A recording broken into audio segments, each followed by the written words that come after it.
அஜித்குமார் கொலை வழக்கு தான் இன்னைக்கு அல்டிமேட்டா எல்லாருமே பேசுறது, உரையாடுறது, பத்திரிகையில வர்றது, தொலைக்காட்சி ஊடகங்கள், தனியார் ஊடகங்கள், யூடியூபர்ஸ் எல்லாமே அதுதான். இப்ப நாம அதை பத்தி எதுக்கு பேசணும்? ஏதோ நடந்திருக்குது, முழு உண்மை நமக்கு தெரியல. அந்த சம்பந்தப்பட்ட அந்த பெண்களை எல்லாம் பார்த்தால் அவர் குற்றவாளின்னு மூஞ்சில் எழுதி ஒட்டியிருக்கு. இதையெல்லாம் காவல்துறைக்கு தெரியணும்.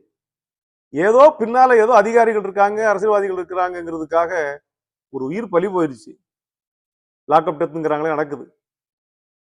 அது எந்தளமோ நியாயப்படுத்துறாங்க, யாரையோ காப்பாற்ற முயற்சி பண்றாங்க, அது ஒரு பக்கம் இருக்கட்டும். இந்த சூழ்நிலையை பயன்படுத்திக்கிட்டு எரியிற வீட்டுல பிடுங்கினதான் லாபம் என்பது போல தேர்தல் நெருங்கி வருவதனால சின்ன கட்சி, லெட்டர்பாடு கட்சி, பெரிய கட்சி எல்லாருமே போய் சந்திக்கிறாங்களா அந்த வீட்டுல. எத்தனையோ துர்மரணங்கள் இந்த நாட்டு நடந்துகிட்டு தான் இருக்கு. அப்பெல்லாம் போகாதவங்க இப்ப போய் அந்த அக்கறை எப்பா கண்ணீர் விட்டு கதறான் ஜனமும் போய்.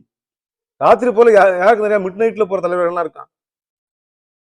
போய் அவங்களுக்கு பணத்தை கொடுக்க, அவங்களை கட்டி பிடிக்க, அவங்களுக்கு ஆறுதல் சொல்ல, கவலைப்படாதீங்க நான் உங்களுக்கு பிள்ளையா இருக்கேன் இப்படி எல்லாம் சொல்றாங்க ஒத்த ஓட்டுக்காக. அந்த வீட்டுல 3 ஓட்டு இருக்கும், 4 ஓட்டு இருக்கும். இந்த சமுதாயத்துல இத்தனை ஓட்டு இருக்கு, அவன் ஜாதிக்காரன் யாரு, என்ன சொந்தக்காரன் யாரு, எல்லாரையும் பிடிச்சு போடணும்னா அடுத்த 6 மாசத்துல தேர்தல் வருதுன்னு ஒரு மரணத்தை வியாபாரமாக்குறாங்க.